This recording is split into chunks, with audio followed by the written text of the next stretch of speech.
जब ही नाम हृदय धर्यो भयो पाप को नाश, जैसे चिनगी अग्नि की परी पुरानी घास। जैसे सूखी हुई घास पर रुई के ढेर पर अग्नि की चिंगारी पड़ जाए तो उसी समय से जलाकर भस्म करना शुरू करती है, प्रारंभ कर देती है। वैसे ही नाम जपने का संकल्प मात्र हृदय में उठा, वहीं पाप कांप उठते हैं और कहते हैं अब हम कहाँ जावें, हमको ठौर ठिकाना नहीं। शरण ढूंढते फिरते हैं, पनाह मांगते फिरते हैं पाप। देखिए प्रश्न उत्तम है आपका। ये कोई ऐसा नहीं है कि भगवान का नाम लेने से पाप कटेंगे अथवा भगवान का नाम हम जपना शुरू कर दें पाप काटने के लिए, पापों के नाश के लिए। ये ठीक नहीं है। फिर भी आपने उत्तर मांगा है तो सुनते चलिए, सावधान होकर सुनिए। हम डिटेल नहीं करेंगे, पहले हम बहुत बोल चुके हैं इस विषय पर। आपका क्या प्रश्न कि भगवान के नाम से क्या पाप नाश होते हैं, यही ना? तो कौन से नाम से पाप नाश होते हैं? ठीक है, बैठिए बैठिए अपना। किसी भी नाम से, किसी भी नाम से, एक नाम से, कोई भी एक नाम हो, ये अपेक्षा नहीं रखता कि एक पर्टिकुलर नाम ही होना चाहिए, एक नाम विशेष नहीं। कोई भी नाम पाप नाश करने की पूर्ण सामर्थ्य रखता है, पूर्ण सामर्थ्यशाली है, शक्तिशाली है अपने आप में, क्योंकि नाम तो है भगवान का। इसलिए तो कोई एक नाम बतावे ऐसा नहीं होना चाहिए। जो आपकी जिसमें निष्ठा है, आपकी रुचि है, आपकी सहज हृदय पटल पर अंकित है, आपके मुख से, आपकी भावनाओं से सहज स्पंदित होता है, निकलता है, उच्चरित होता है, वही नाम आपके लिए ठीक है। भेद नहीं करना चाहिए। आप तो प्रथम में ही नाम अपराध कर रहे हैं कि कौन सा लें, कोई सा भी लीजिए। किंतु पाप नाश के लिए ध्यान दीजिए, पाप नाश के लिए कभी भी नाम जप नहीं करना चाहिए। ये एक नाम अपराध है, 10 नाम अपराधों में यह भी नाम अपराध है। नाम भगवान का अपमान है। ये पाप नाश के लिए कभी भी नहीं। और साथ साथ सांसारिक कामनाओं की पूर्ति के लिए हम तो यहां तक कहेंगे शास्त्र के अनुसार ही कि भोग और मोक्ष अर्थात भुक्ति और मुक्ति दोनों की प्राप्ति के लिए भी भगवान का नाम नहीं लेना चाहिए। तो फिर किस लिए लेना चाहिए? केवल भगवान में प्रेम बढ़े, भगवान में प्रेम उत्तर उत्तर बढ़ता चला जाए, प्रीति बढ़ती चली जाए, भगवान की प्राप्ति के लिए, भगवान से प्रेम होने के लिए, भगवान के नाम में और प्रेम बढ़े, इसके लिए नाम लेना चाहिए बस। और कोई भावना रखकर नाम कभी नहीं लेना चाहिए, क्योंकि नाम की अनंत अपार शक्ति है और उसका उपयोग, उसका प्रयोग आप इन छोटी छोटी वस्तुओं में कर रहे हैं। क्षणिक कामनाओं की पूर्ति, सांसारिक वासनाओं की पूर्ति, मटेरियलिस्टिक डिजायर्स की पूर्ति में ये नहीं करना चाहिए। ये भोग वासनाएं तो कभी समाप्त नहीं होने वाली। चाह चमारी चूहड़ी, ये चाहते जो होती हैं, हमारे संत वाणी कहती है ये अत्यंत निंदनीय है, इनका त्याग कर देना चाहिए। ठगत पे है सब देश। तो इन बाबाओं के चक्कर में मत पड़िए कि जो हम बता रहे हैं वही नाम लीजिए, ऐसा नहीं होता। वाल्मीकि जी ने मरा मरा जप कर वे सिद्ध हो गए, पश्चात उन्होंने राम जपा। उन्होंने कहा कि राम ही जपना पड़ेगा, कोई नहीं कहता। सुखदेव परमहंस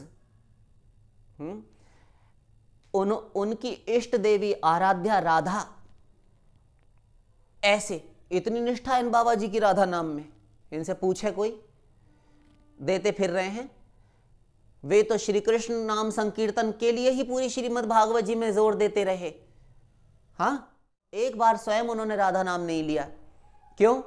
उनके लिए ऐसा विदित है, सारा संसार जानता है, शास्त्र प्रसिद्ध है कि राधा नाम स्मरण मात्रेण समाधौ षाण्मासिकी भवेत, अथवा पाठ भेद से दूसरे स्थानों पर मिलता है समाधि भवेत षाण्मासिकी। उनको 6 महीने की समाधि केवल एक बार राधा नाम के उच्चारण मात्र से हो जाती। परीक्षित का उद्धार नहीं होता, 7 ही दिन थे उनके पास, इसीलिए उन्होंने अपनी देवी को मन ही मन नमस्कार किया और आगे बढ़ गए। बदल बदल कर उन्होंने नाम फेंके हैं राधा रानी के, योग माया, अचिंत्य शक्ति, गोपी, रमा, ऐसे ऐसे नाम लिए हैं, किंतु राधा नाम नहीं लिया। और ये बाबा जी कहते हैं राधा नाम ही लेना पड़ेगा।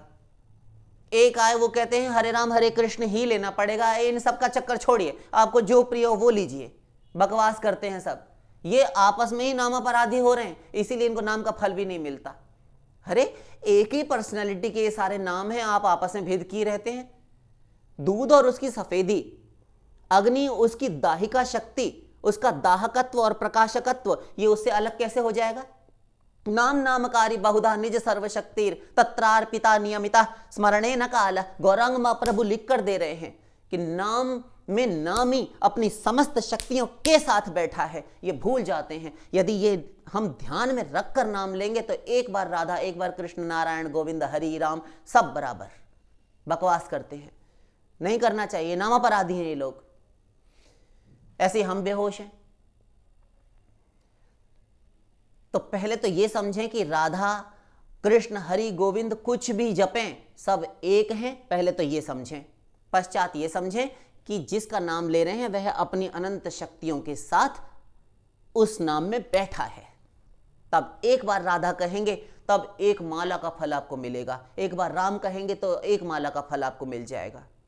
ये मालाओं की गिनती करने के लिए नहीं होता कि 108 मन के खिसकाने हैं आपको। नाम नो से, या अब पाप के संदर्भ में आपने पूछा तो सुन लीजिए कि पाप नाश होता है। तो पाप नाश तो देखिए, जिस समय, ध्यान दीजिए, जब ही नाम हृदय धर्यो भयो पाप को नाश, जैसे चिनगी अग्नि की परिपुरानी घास। जैसे सूखी हुई घास पर, रुई के ढेर पर अग्नि की चिंगारी पड़ जाए तो उसी समय से जलाकर भस्म करना शुरू करती है, प्रारंभ कर देती है। वैसे ही नाम जपने का संकल्प मात्र हृदय में उठा, वहीं पाप कांप उठते हैं और कहते हैं अब हम कहाँ जावें, हमको ठौर ठिकाना नहीं। शरण ढूंढते फिरते हैं, पनाह मांगते फिरते हैं पाप। तो आपको तो सोचना ही नहीं, सोचना ही नहीं। यदि सूर्य उदय हुआ तो अंधकार का नाश हो गया, हो गया। आप दिया जला लीजिए, अंधेरा चला जाएगा। अंधेरा चला जाए इसलिए हम दिया जला रहे हैं, ये सोचकर नहीं जलाते हम, होता है ना। तो ये फालतू की बकवास है। फिर भी समझ लीजिए कि नाम में कितनी शक्ति है पाप नाश करने की। नामनोस्य यावती शक्ति पाप निर्हरणम हरेह तावत कर्तुम न शक्नोति पातकम पातकी नरः। बृहद विष्णु पुराण। एक नाम में जितनी शक्ति है, पाप के ढेर पर्वतों के समूह जलाकर भस्मसात कर डालने की, उतना पाप कोई पापी कर ही नहीं सकता कि कोई कमर कस ले, फेंट कस ले और कोई साध बाकी ना छोड़े पाप करने की। हम इतना पाप करेंगे, देखते हैं आपके नाम में कितनी शक्ति है। भगवान हंसते हैं, ये देखो इस पागल को, ये कहता है कि हम आजमाएंगे नाम की शक्ति को। मेरे एक नाम में इतनी शक्ति है, इतना पाप ये कर ही नहीं सकता। कीजिए अब पाप। फिर कहा सकृदुच्चरितम येन हरिरित्यक्षरद्वयम बद्धः परिकरस्तेन मोक्षाय गमनम प्रति। पद्म पुराण उत्तरखंड 46वां अध्याय। ये कह रहा है कि एक बार हरिरित्यक्षरद्वयम उच्चरितम येन, भूल से भी यदि उच्चारण हो गया हरि, ये 2 अक्षरों का मंत्र, ये नाम, उसने फेंट कसली, कमर कसली मोक्ष की सीढ़ी चढ़ने के लिए। मोक्ष कब होता है? जब सारे पाप समाप्त हो चुके होते हैं। श्लोक क्या कह रहा है?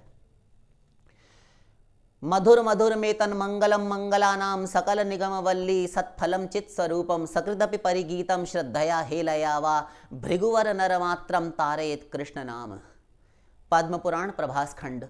अर्थात भूल से एक बार यदि भगवान श्री कृष्ण के नाम का उच्चारण हो जाए, यह 2.5 अक्षर का मंत्र, यह नाम समस्त पापों को भूनकर दग्ध करके अशेष कर डालने की शक्ति है एक कृष्ण नाम में। भृगुवर नरमात्रम तारेत कृष्ण नाम। और वह भगवान का प्राचीन नाम, सबसे सनातन, सबसे प्राचीन, सबसे पुरातन और सर्वप्रथम नाम तो कृष्ण नाम ही है। सबसे पहला नाम यदि आपसे कोई पूछे, हमारी ओर से बेखटके बिना डाउट के उत्तर दे दीजिए, सबसे पहला नाम भगवान का कृष्ण, उसके बाद सारे नाम।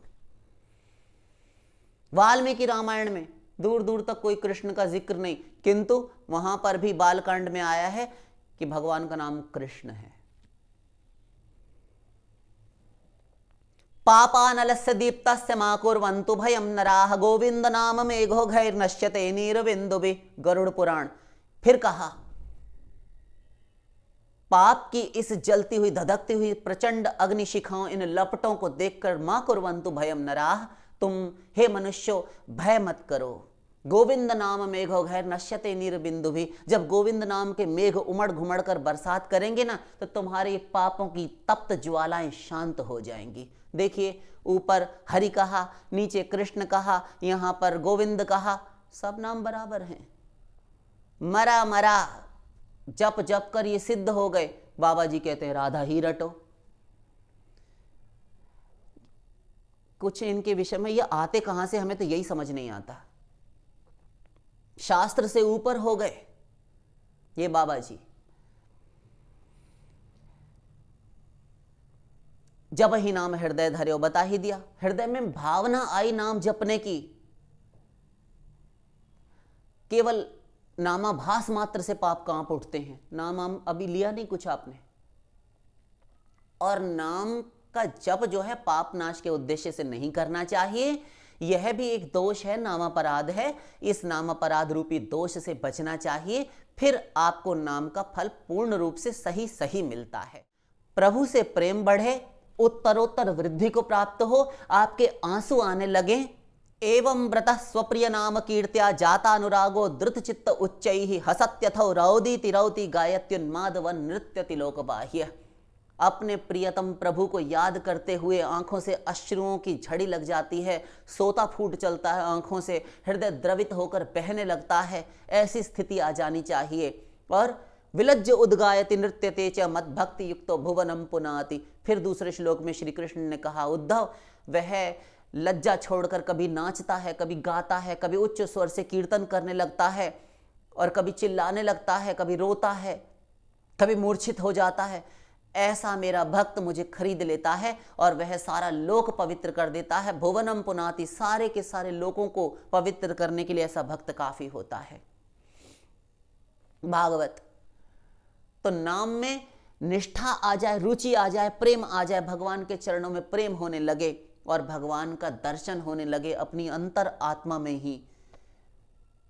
इस उद्देश्य से नाम लेना चाहिए और किसी कामना को दूर रखना चाहिए। भुक्ति मुक्ति की कामनाओं से दूर रहकर, भुक्ति मुक्ति स्पृहा यावत् पिशाची हृदय वर्तते तावत् भक्ति सुखस्यात्र कथम अभ्युदयो भवेत्। भक्ति रसामृत सिंधु।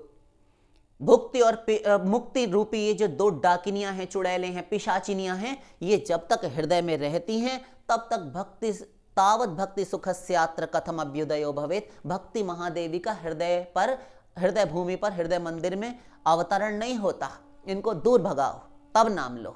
और फिर साथ साथ भगवान अपनी अनंत शक्तियों के साथ अपनी पूरी महिमा से युक्त, महात्म्य से युक्त होकर बैठे हैं इस नाम में, जो एक नाम में ले रहा हूं। फिर आप चाहे राधा लीजिए, चाहे कृष्ण लीजिए, चाहे गोविंद लीजिए, चाहे राम लीजिए, कुछ भी कहिए, फिर सब बराबर। तो आप कोई भी नाम लीजिए, उसमें श्रद्धा रख कर लीजिए कि भगवान बैठे हैं और जो मैं नाम ले रहा हूं वह नाम रूप में भगवान ही मेरे मुख से निकल रहे हैं। फिर देखिए नाम का फल आपको कितनी शीघ्र मिलता है। ये हम अनुभव सिद्ध बोल रहे हैं आपको। शेष फिर लाडली लाल की